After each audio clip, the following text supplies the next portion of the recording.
causal variables, and consequent variables are hunger, poverty, and voice. So this is the we have done the step-down regression. Yes, sir. Yes, sir. So this is the result. Means the parameters like cropping intensity, risk orientation, livestock count, total profit, and these parameters like economic motivation, stress perception, and voice, these are found to be the most impactful parameters as far as the hunger, poverty, and voice is concerned. So what we can conclude from this overall discussion, hunger and silence are interrelated.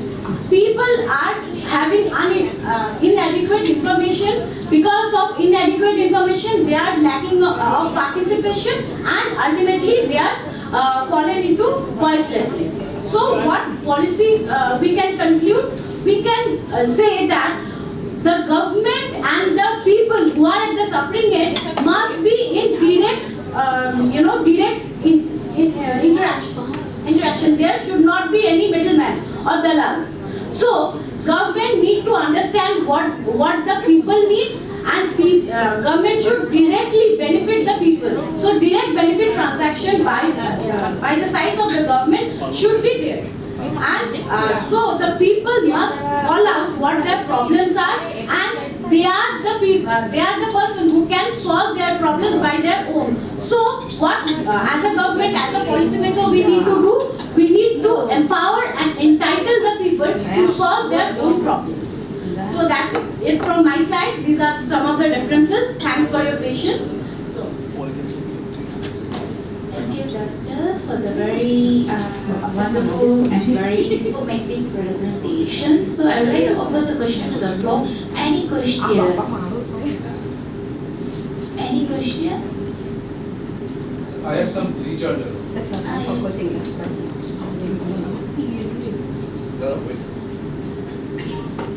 It's a unique word because I think silence has been taken as a variable.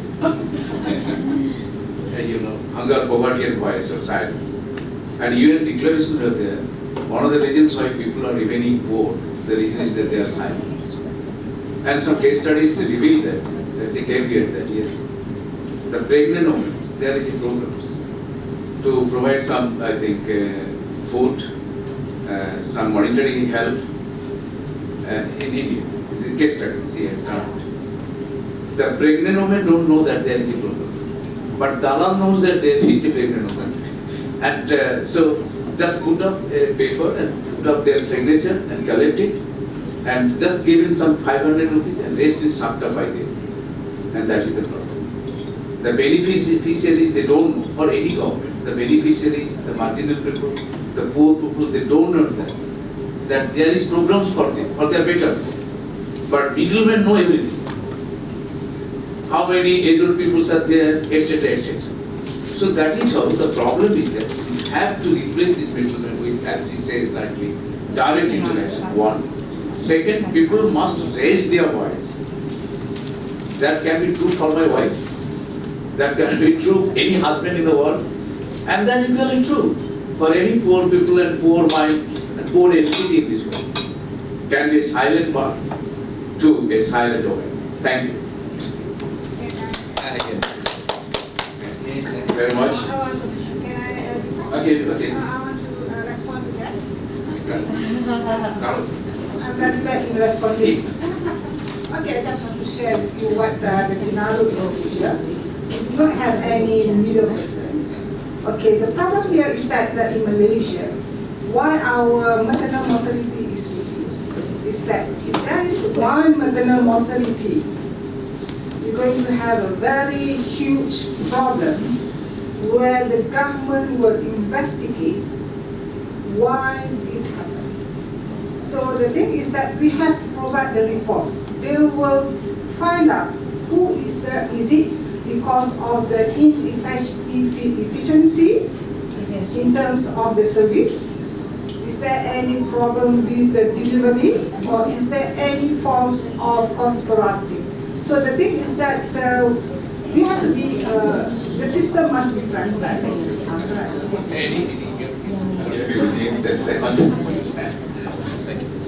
Okay, thank you very much. Now we'll be going for the next presenter, in the person of Yuli Suryanti. She will be presenting on the factors associated with postpartum anxiety in patients with a history of preeclampsia and gestational diabetes mellitus. So you are given 5 minutes. So all the best.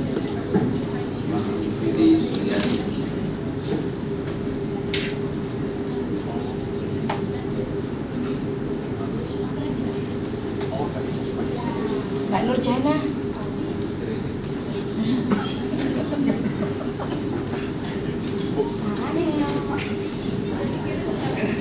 That's very helpful presentation. Thank you.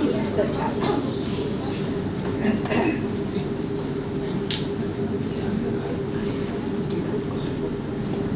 Selesai banget. Sekarang pakai slide buka topik dulu.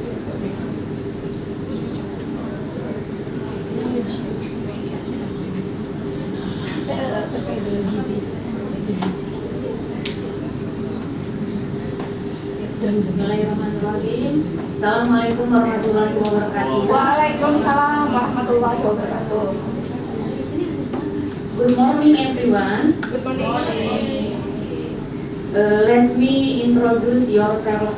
We are a team of 3 researchers from institution in Indonesia.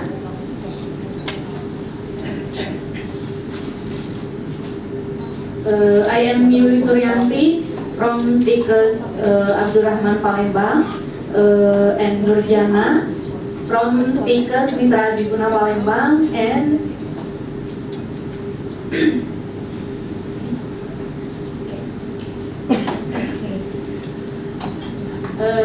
Anissa Friati from Universitas Muhammadiyah Surakarta. Today we'll be presenting our research title Factor Associated with Postpartum Anxiety in Patients with History of Preeclampsia and Gestational Diabetes Mellitus. Background preeclampsia and gestational diabetes mellitus are major obstetric complications. They affect both physical and psychological mental health.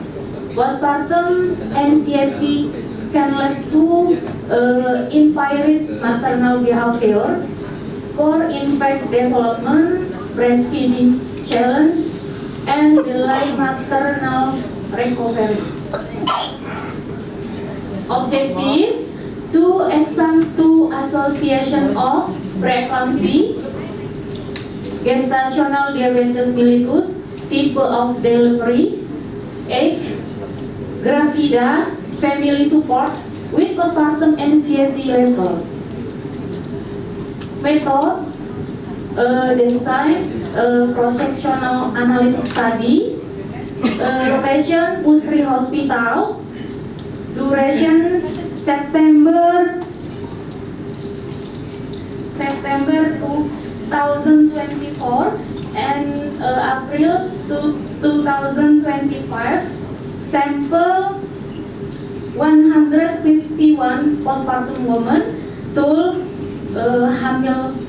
Hamilton Anxiety Rating Scale. Analysis: Chasewell. Key result: postpartum anxiety prevalence 90.1%, higher anxiety level in women with preeclampsia 82%, women with gestational diabetes mellitus 95.6%, section cesarean deliveries, women more than 35 years old, gravida more than 3 pregnancies. What are you looking for? Lack of family support. Table 1, demografi karakteristik, ada education. Table 3, obstetric history, preeclampsia and gestational diabetes mellitus. Table 3, full term in pregnancy. Table 4, vagina delivery, seksio cesarean. Table 5, ada 8. Table 6, ada gravida. Table 7, ada family support. Nah, detail finding, factor anxiety association and euphoria. Preeclampsia significant 0.0 Small kids. 0.014 CGM atau gestational diabetes mellitus high significant less than 0.05 seksio cesarean 0.01007 0.005 and gravida 0.1003 lack of support 0.0227 diskusi With your presentation. Okay. Preeclampsia and gestational contribution to postpartum anxiety. Cesarean leads to greater anxiety compared to vaginal delivery. Old age and multiple pregnancy are risk factor. Family support significant reduce anxiety risk. Implication in treatmental screen in postpartum care, focus intervention on women with high risk pregnancy, strength family involvement in postnatal care, from emotion support system for mother, includes postpartum anxiety is prevalent, especially in high risk group. Early and early intervention are essential. Collaboration are necessary for better maternal outcome, and acknowledge grade 2 of participant Pusri hospital staff and supporting institutional, and appreciation to family and colleagues for continued support. Thank you. Thank you for your attention. Ms. Yudis Rianti for the presentation. So we're open to questions from the audience. Questions from the audience? Okay, just some suggestions. So because based on your title, so it is too general, so you should include which region of Indonesia, and perhaps you also put Indonesia, so that we can understand from the perspective of your study. And also try to also highlight maybe what are your inclusion response criteria, how do you determine your sample size. So all these are very important. Okay, so try to include your studies, and you might have included it, but you need to mention it also in your presentation. So thank you very much. Thank you, Ms. So next we'd like to welcome Ms. Nurjana to present on the title The Effect of Foot Massage on Reducing Glucose Levels in Diabetes Mellitus in Adults.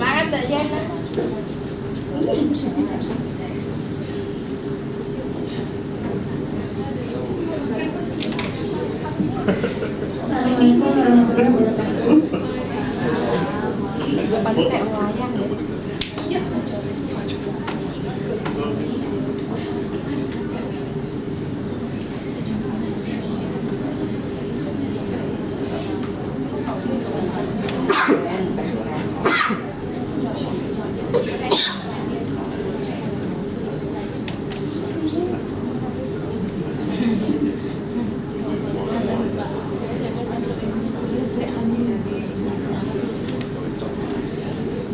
Bu,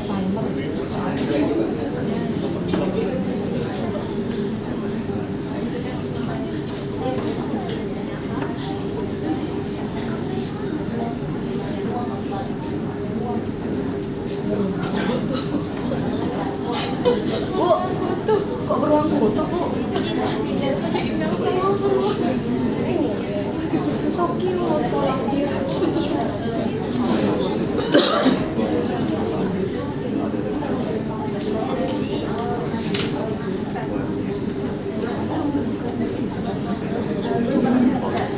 Good morning everyone. Good morning.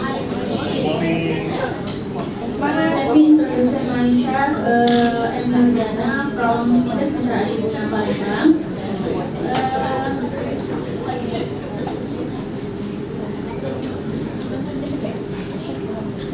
Today, we will be presentation our research, the effect of food message on reduction glucose level in diabetes mellitus in the elderly. Author Nurjana, Muhammad Ramadan, Anissa Priyati, and Yuli Suryanti from Stikes Abdul Rahman, Stikes Mitra Diguna, and University Muhammadiyah Surakarta. Okay, outline. One, introduction, objective, research method, discussion, and conclusion. Introduction, background. 422 million global diabetes. 2, 10.6% prevalence. 3, aging effect, insulin and glucose metabolism. 4, elderly and her complication, risk and from using non-pharmacology therapy with food message. Objective, to analyze the effect of food message therapy on reduction glucose level in elderly patients with diabetes mellitus at Sakit Health Center or in Indonesia Puskesmas, Palembang.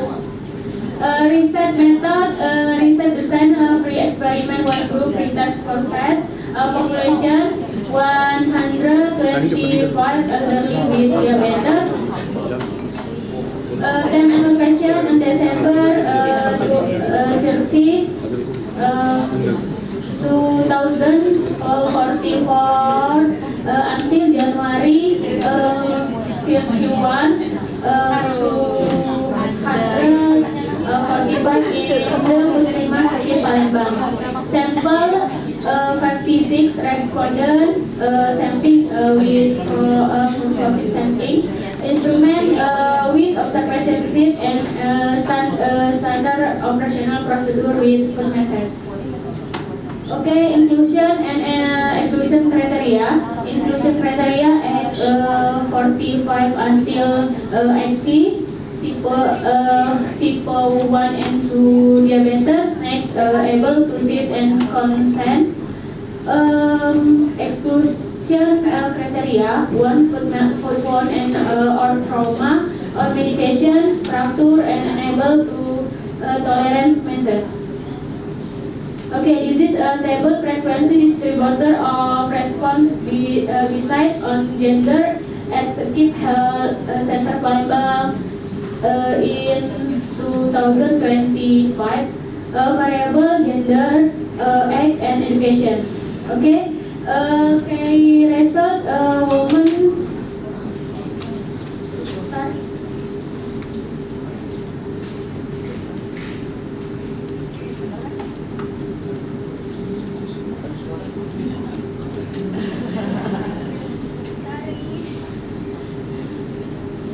Okay, this woman tends to be at her risk of developing diabetes. To a person at more 45 years has increased risk of developing diabetes and glucose intolerance due to genetic factor. And the last 3 most respond have a high school education level, so it will be a risk for them to preserve the message of information convenience. Okay, table 40.9 Glucose level of diabetes in elderly before and after undergoing food massage therapy. Total respondent 56. Diabetes glucose level in, we group in three category: low, normal, and high. For pre-test category high, total respondent, post-test high 35 respondent, and normal 21. Okay, table 40.3. Recent variable two category. One, glucose level of diabetes mellitus in elderly before food massage. This Kolmogorov normality test 0.002. Informal abnormal. This Wilson test p-value 0.000. Reset variable for glucose level of diabetes mellitus in elderly of food massage. Kolmogorov test 0.00339. Information abnormal. Result Wilson test 0.00. Okay, diskusi. One. Jana, please wrap up your presentation and you can go to the conclusion. Okay, conclusion. Okay, conclusion basic on result of the research and discussion above. The research assume that food massage therapy and can lower blood sugar level in diabetes because it helps improve blood circulation, stimulation and the nervous and pancreas to increase insulin effectiveness and reduce stress that can trigger spike in blood sugar. In addition, food massage also increase insulin sensitive and reduction pain due to diabetes neuropathy. However, this therapy should be used support the substance for medic treatment. Okay, thank you. Thank you, Ms. Jana, for the presentation. Okay, any question from the floor? Any question? No. So from my side, I would like to say a few things that please try not use the Malay terms. Yeah, because I noticed a few Malay words in your presentation. Try not to use them. As well as please try to specify the massage duration. Specific the massage. What type of massage? How many minutes are you going to do that? Frequency. Frequency 1 month. 1 month. Are you going to do it daily? Every week 2 for until 3. 2 until 3. For 2 times per week. yes. 2 times per week. So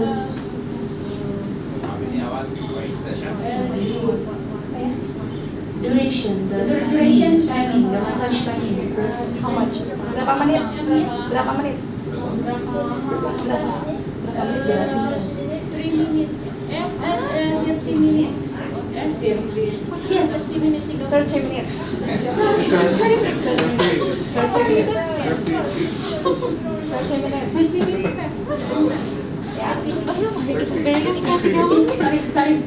Sorry, sir. Sorry. So you have to specify that in your methodology. So your methodology is incomplete. Yeah? Alright? Ignore that. Yeah? Thank you. Thank you, Jana, for the presentation. So we take in the next presenter. So Supriyadi. Supriyadi will be presenting on the influence of caregiver bonding on mental status of informal stroke caregivers in literature review. So you have 5 minutes The best, brother. for your presentation. Supriyadi. Terima kasih.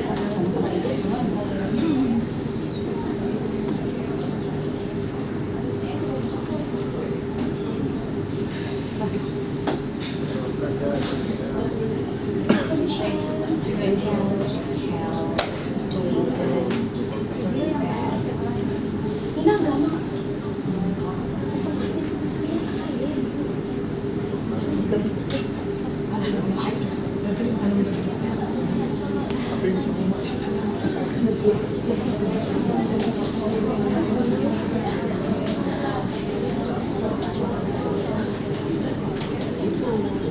Boleh nggak pakai pak?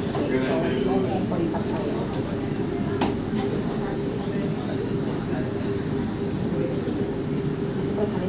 Assalamualaikum warahmatullahi wabarakatuh. Waalaikumsalam. The mic. Good morning everyone. Mic. Hi.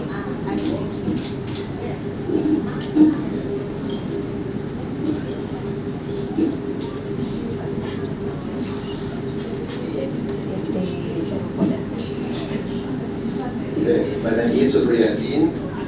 I am PhD student Lincoln. I'm from Indonesia. Today I would like to present my literature review on the title The Effect of Caregiver Burden on Mental Status of Informal Caregiver of Stroke Patient. Good job. Background and impact on caregiver. Caring for stroke patient is a big challenge for caregiver. Even a burden for caregiver, the mental well-being of caregiver is very important for long-term care. This presentation discusses the relationship of burden and mental status of informal caregiver in caring for stroke patient. Because stroke is cause of disability. According to Riskesdas, stroke is the leading cause of long-term disability in Indonesia. And then role of informal caregiver. Family and friends are essential in providing daily care. And then impact of caregiver role. The burden of caregiver for stroke patient impacts the physical and mental state of caregiver. Objective. The purpose of this literature review is to find out things that can affect the burden of caregiver on the mental status of caregiver of stroke patient, including severity of stroke, and then long treatment time, social support, caregiver health condition. Impact of caregiver load on mental status. Number one, risk of depression, and then increased anxiety, stress, declining quality of life. Method. This began with a selection based on year of publication and availability of full text. Subsequently, article and journal then list relevant were excluded from the list. The literature uses in this study was taken from 10 relevant articles which were obtained through Google Scholar with the keywords influence, caregiver burden, mental status, and informal stroke caregiver. And then strategies for coping with caregiver burden. Number one, physiological support, and then stroke care education, and then stress management, and then social support.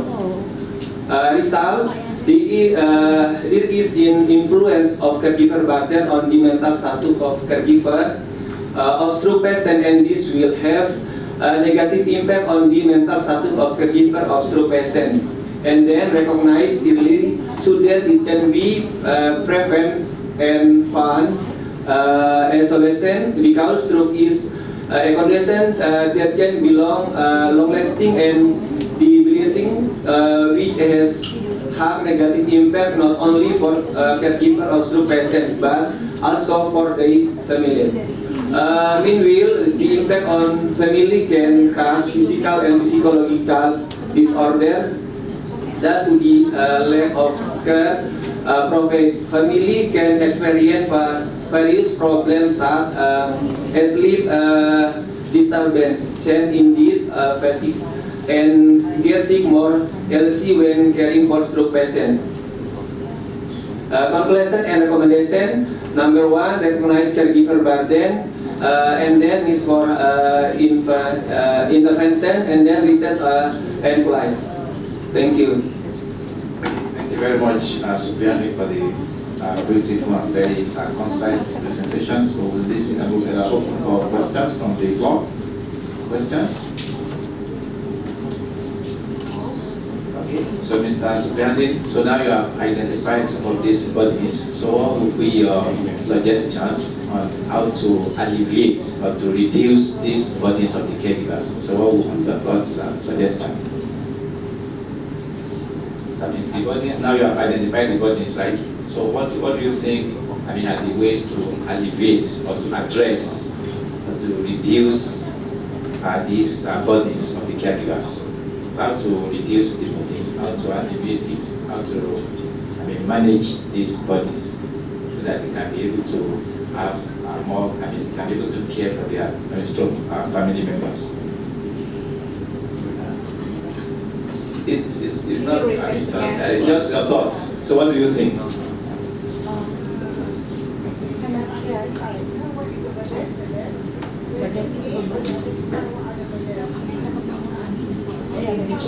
Reduce the burden.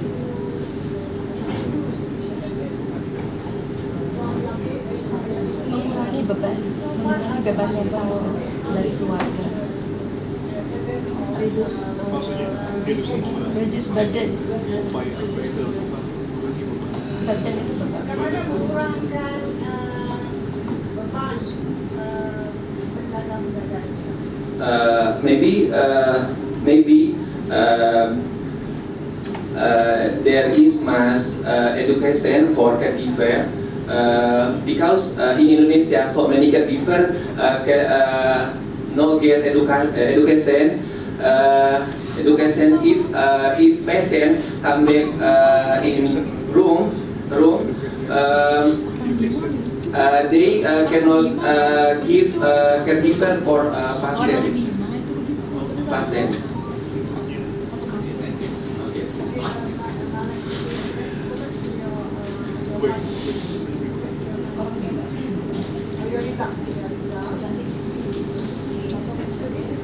Sini. Ke sini. Habis sini.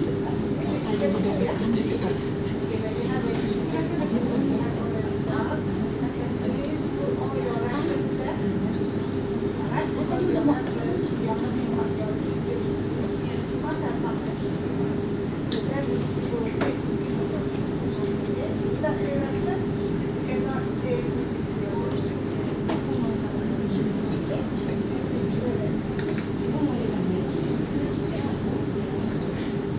Okay, thank you, Mr. Supriyadi. Okay, next we would like to welcome Ms. Eka Aditya Prabhudevi to present on feeding patterns for stunting toddlers in Tapang Village working area of Kumadang, Puskesmas.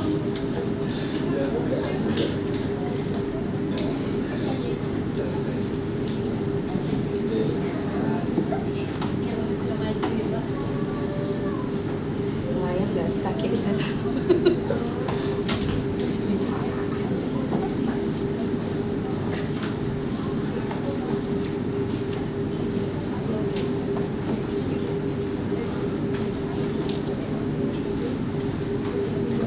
Bismillahirrahmanirrahim. Assalamualaikum warahmatullahi wabarakatuh. Waalaikumsalam.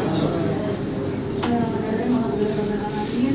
Wassalatu wassalamu ala asyrafil anbiya'i wal mursalin Sayyidina wa Maulana Muhammad wa ala alihi wa sahbihi ajma'in. I'm Eka Aditya Prabhudevi, PhD student in nursing at Lincoln University of College. This is my research, feeding pattern for stunting in the toddler 24 until 59 months. The background. The prevalence of stunting in Indonesia is still high. In Indonesia, at 2022, rank 10 in the Southeast Asia region with a percentage of stunting incident in children under 5 years of age of 31.8%.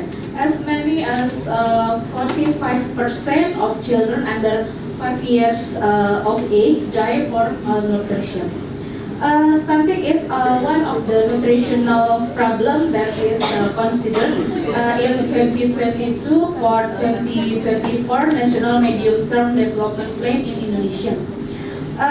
One of the cause of stunting is lack of nutrition, which is influenced by inappropriate eating patterns. Fulfillment of balanced nutrition can be started during the first 1,000 day of life, or starting at 270 days of mother pregnancy and 730 days of the baby birth. Fulfillment of balanced nutrition is not only until the age of 10 years, but must also continue. Number 3, lack of important intake such as animal and vegetable protein and iron from before to after birth will have a major impact on babies being born with poor nutrition resulting in children become stunted. The risk of stunted increase by 1.6 times for the 7 until 11 months age group to the 12 until 23 months age group. This is Kemenkes GoID 2024. Insufficient of food consumption will of course cause the nutrition intake consumed by toddler to also decrease. Providing Can you change the slide? I think you're on the different slide, right? Okay, the aim of this research is to determine the feeding pattern for stunting in toddler aged 24 until 59 months in Dagung Village working area of Pengadang Public Health Center. In the Indonesian is the Puskesmas. The research method, population in samples, this study were stunted toddler age more than or equal 24 months until under 60 months with Z-score value under mean to standard deviation as inclusive criteria. Exclusive criteria is children with accompanying illness such as diarrhea, and then children will have a certain food allergy, and children who have this disorders such as autism and mental retardation. The respondent as many 67 respondents, and the sample technique used was total sampling. Result design is the result description observational, and the instrument, the variable used in this study are feeding pattern in standard toddler and data collection using interview technique using 24 hours food recall instrument by software Nutri Survey. The result from the table 1, the result of the study show that age of toddler who experience stunting is the most in the toddler category. 57 respondent, the percentage of 85.1%, with the gender being the most female, 35 respondent, and the nutritional status of toddler is the most in the 52 respondent. And that's on table 2.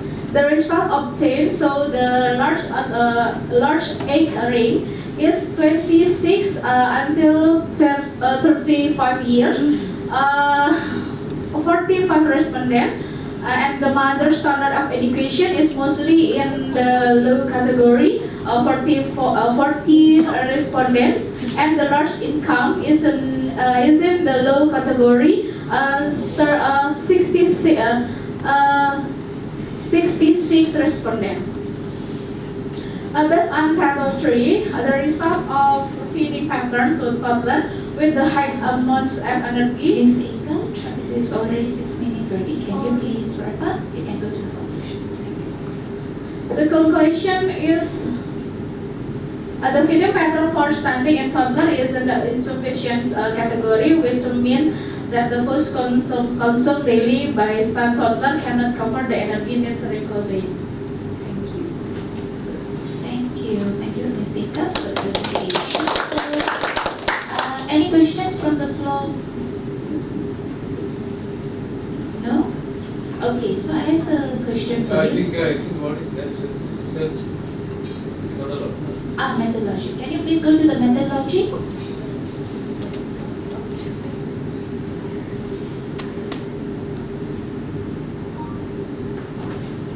Yes. How you have quantified the variables? What are the variables and how you have quantified? Qualifying sample.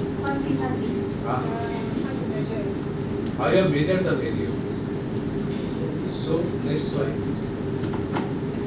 Please, next slide. Oh, these all are direct measurement. Yes. So this is the variable. The variable is nutrition adequacy and meal frequency, type of food, and dietary habit. The pattern, feeding pattern. Very good work. What I need, my suggestion is that the impact part, the consequent variables should be measured properly so that you can directly estimate them. It's just only range.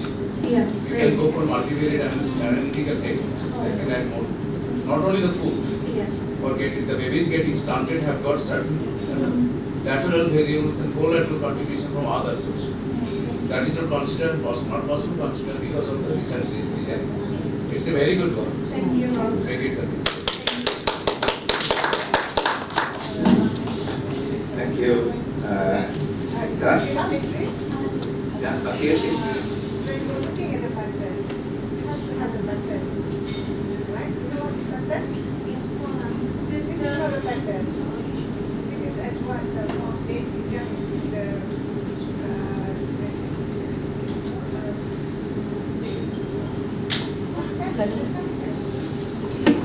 more of just the number. When you want to see the pattern, what is pattern? So you have to look at what are the pattern.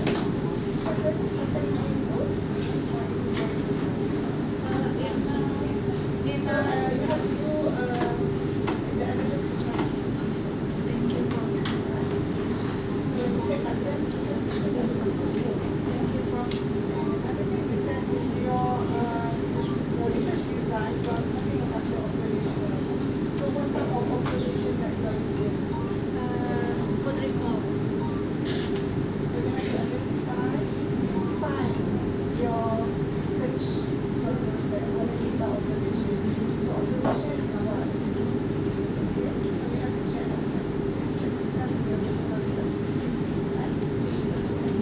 Okay, thank you, Ika, for the presentation. So our next presenter is Baik Umainu. So she will be presenting on identifying key competencies for pre-hospital nurses in remote areas, a modified deaf study. So you have 5 minutes to present your findings.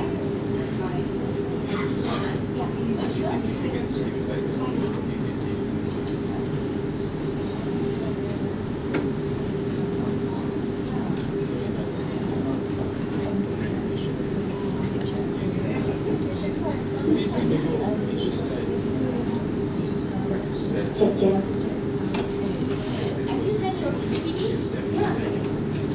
my PPT.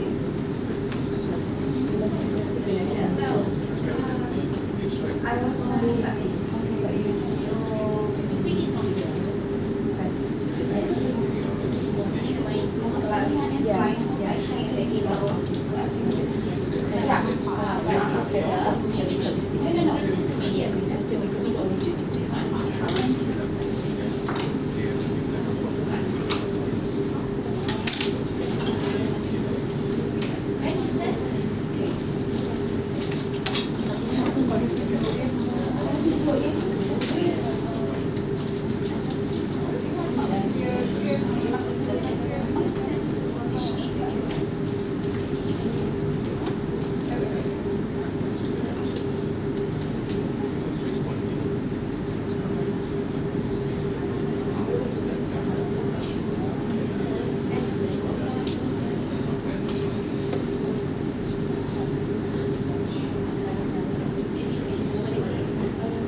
Yeah.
Bismillahirrahmanirrahim. Assalamualaikum warahmatullahi wabarakatuh.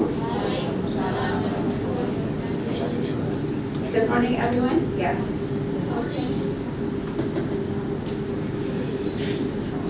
Firstly, I would like to introduce myself. My name is Dr. Emma Brian Idris, and then I'm student first year PhD in nursing from Columbia University College. Today, the topic of my presentation is identifying key competencies for pre-hospital nurses in remote areas, a modified Delft study.